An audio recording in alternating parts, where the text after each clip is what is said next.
frustrated. I want to win. I don't care how much time is on the clock. They got their starters in. There's a chance we can win. I want to be a part of that. I don't care how dire the situation looks. I'm want to try to make something happen. So I hate coming out of those situations. I hate, that kind of inevitability and not being able to do anything about it. Because I want to win and I'll do anything. I would throw the whole performance away for a win. Myles Garrett has officially hit his breaking point after that gut-wrenching loss to the Patriots. The man didn't just show up to the press conference, he took it over. You could feel the tension dripping from every word as he made it crystal clear he's done holding his tongue. Garrett didn't sugarcoat a single thing, saying straight up that he doesn't care what Kevin Stefanski thinks anymore and that he's tired of all the excuses flying around about the quarterback situation. For Garrett, it's not complicated. He just wants to win. The dude's been carrying that defense like a superhero, but it's starting to feel like he's fighting alone out there. Week after week, he's putting in monster performances while the offense keeps tripping over itself, and it's finally breaking him down.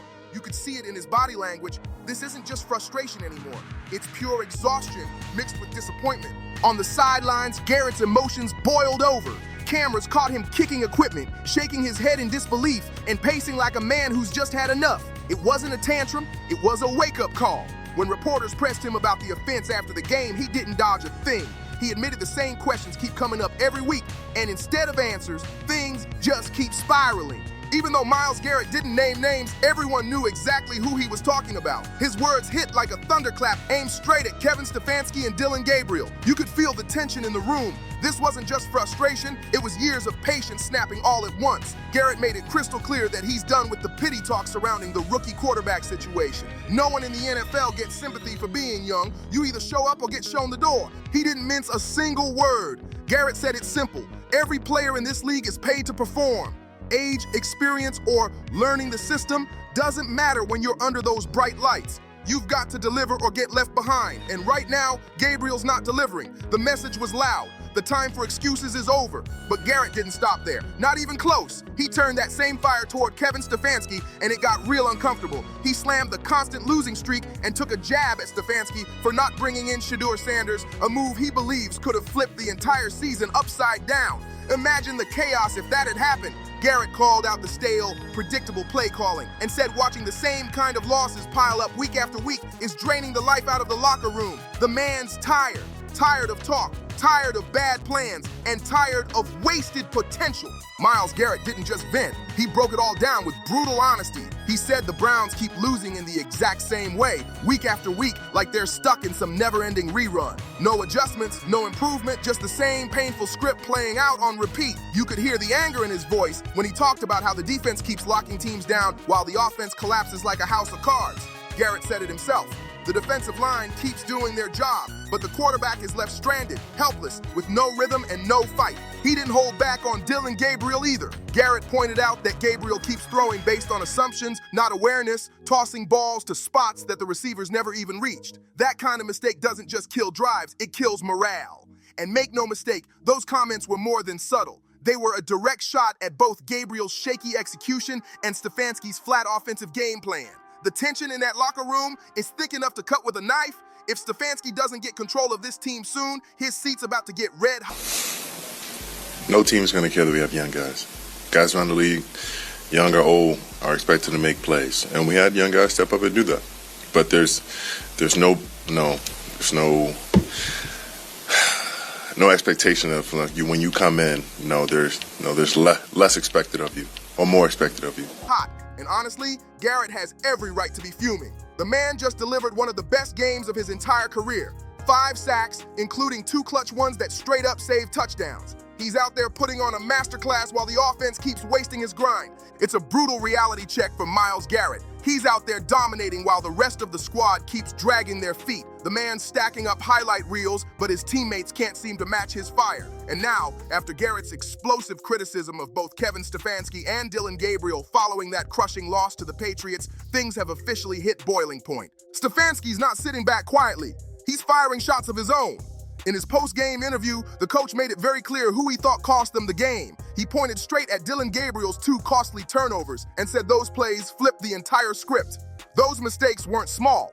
They were game changers, especially that brutal 3rd down interception that sucked the life right out of the team and handed the Patriots all the momentum. Stefanski didn't sugarcoat a thing. He flat out called those picks unacceptable and said moments like that can't ever happen again. Not in close games, not in crunch time. And when a coach starts naming names on camera like that, you know the pressure's sky high. When reporters brought up Gabriel's deep ball interception, Stefanski's tone said it all. He's done defending his quarterback. Reporters pressed Kevin Stefanski for more answers, and that's when the tension exploded. When asked if he still had confidence in Dillon Gabriel moving forward, Stefanski hesitated, just long enough for everyone to catch it. That half-second pause spoke louder than any quote could. He eventually said, "We'll evaluate everything," but that line only fueled the fire. Fans and analysts instantly took it as code for Gabriel's seat is burning. Inside the locker room, word spread fast. Players could feel the divide. The defense backing Garrett's honesty. The offense feeling exposed after their coach publicly threw their quarterback under the bus. It's no longer just a football issue, it's a full-blown trust crisis. Garrett's frustration lit the match, but Stefanski's comments might have started the wildfire. To make things worse, sources close to the team say the Browns' front office is growing uneasy about how fractured the locker rooms become. Some executives are reportedly questioning if Stefanski's message is still resonating or if he's completely lost the room. That's how messy it's gotten. Meanwhile, Dillon Gabriel hasn't spoken since the game. Credit to them. They did a good job. We have to find a way to stay on the football field, stay out of 3rd down. If we are into 3rd down, we have no silence, no apology, no statement, nothing. And that silence, it's making the noise even louder. The fans are split. Half want him benched immediately. The other half think Stefanski should be the one packing his bags first. Either way, Cleveland's in chaos. The tension between Garrett, Stefanski, and Gabriel has turned this season from hopeful to hostile overnight. If something doesn't change fast, this whole situation could blow up before the next kickoff. By Monday morning, the entire NFL world was buzzing. Cleveland had officially become the league's drama capital. Every sports show, podcast, and social feed was dissecting Kevin Stefanski's post-game comments frame by frame. That pause before he answered about Dillon Gabriel, it was replayed like it was the Zapruder film. Analysts called it the moment everything cracked, and fans weren't holding back either. Hashtags like #bench Gabriel and #fire Stefanski were trending before breakfast. Inside the Browns facility, the mood was ice cold. Players showed up with their heads down, conversations were short, and the energy was off. Myles Garrett kept to himself, but you could tell he was done playing nice. Sources say he skipped a private team meeting with the offensive unit, a quiet statement that said everything without saying a word. That kind of move doesn't go unnoticed, especially by the front office. Meanwhile, Stefanski tried to play damage control during his morning presser, claiming the locker room was united and focused on next week. But come on, nobody's buying that. Behind 2 receivers with over 1,000 yards, and he's the laughingstock. You see, this is the part that gets me. Narrative over facts. Narrative, and it's funny how if you say it enough. Closed doors, guys are frustrated. Trust is fading and patience is running thin. Even veterans are reportedly questioning why Gabriel keeps getting chance after chance when the offense is stuck in quicksand. And here's the kicker. Whispers are starting to spread about Shedeur Sanders once again. Some insiders believe Garrett's earlier comments weren't random at all, but a signal to ownership. That if they want to save this season, they need to bring in real competition under center. Because right now, Cleveland's offense isn't just broken, it's bleeding out in real time. By midweek, things in Cleveland had gone from tense to downright explosive. Reports leaked that several key players had approached team management, expressing frustration with how Kevin Stefanski was handling the quarterback situation. And guess what? Myles Garrett's name was right at the top of that list. Sources say Garrett spoke privately with team execs, demanding accountability and pushing for immediate change before the season completely collapses. This wasn't a rumor. This was a message from the heart of the locker room. Meanwhile, Dillon Gabriel's confidence looks completely shattered. In practice, insiders say he's been missing easy reads, hesitating on throws, and looking visibly shaken, like a guy carrying the weight of the entire franchise on his back. Some teammates are trying to keep him motivated, but others have already checked out, whispering about what could have been if Shedeur Sanders had been in the mix from the start. It's getting ugly, fast. And then came the moment that set social media on fire. Garrett unfollowed both the Browns' official page and Dillon Gabriel on Instagram. Within minutes, fans caught it, screenshots started flying, and the internet lost its mind. That one move said more than any interview ever could. At this point, everyone's asking the same question: can Stefanski still control this locker room, or has it officially slipped away? Because the cracks aren't just showing anymore, they're turning into full-blown fractures. Cleveland's in meltdown mode, and the season's hanging by a thread. If the front office doesn't make a move soon, the Browns won't just lose games, they'll lose their identity completely. Kevin Stefanski didn't hold back this time. He made it crystal clear that those kinds of mistakes are flat out unacceptable, especially with the Browns sitting at a miserable 2-6 record. You could hear the frustration in his voice when he subtly took a jab at Dillon Gabriel, basically calling him out for forcing that deep pass when everyone knows long throws aren't exactly his thing. That interception flipped the whole game upside down. It was the spark that let the Patriots snatch all the momentum and never give it back. But here's where it gets messy. Stefanski's the one who chose Gabriel in the first place. He's been riding with him all season, refusing to even consider a shakeup, especially when someone like Shedeur Sanders was sitting right there, ready for a chance. So now that the losses are piling up, fans are asking the obvious question: how can you criticize the very decision you made? It's like watching someone light a fire, then complain about the smoke. And now the backlash is spreading fast. Cleveland fans are done with the excuses, and insiders are starting to echo the same thought. Dillon Gabriel just isn't built to be a long-term starter. Once defenses figure him out, he folds under pressure. It's the same story every week. People inside the organization are quietly saying what fans are shouting out loud: it's time to unleash Shedeur Sanders. The clock's ticking, the season's slipping away, and patience is running on fumes. Garrett Bush absolutely torched Kevin Stefanski's offense in one of the most brutal rants of the season. He said flat out that it doesn't matter if Dillon Gabriel, Joe Flacco, or anyone else is under center. Warming up, and I felt it throughout individuals who took a look at it. If it's a right guard, you can play for that. When it's a quarterback, you kind of need that muscle to throw. So unfortunately, going to put him down for a little bit here. We'll treat it day to day and see how he responds. But want to be smart because he's a thrower, so you can't.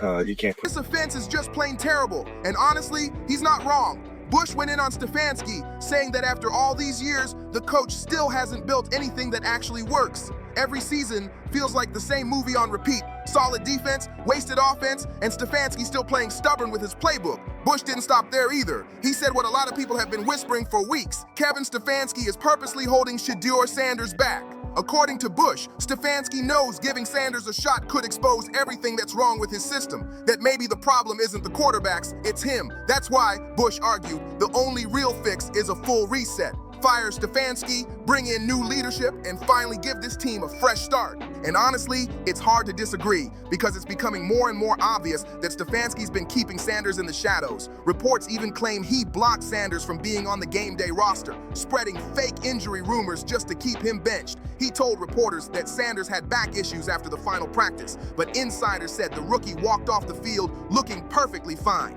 That's not strategy. That's straight up fear. Fear that if Gabriel kept struggling, he'd have no choice but to let Sanders shine.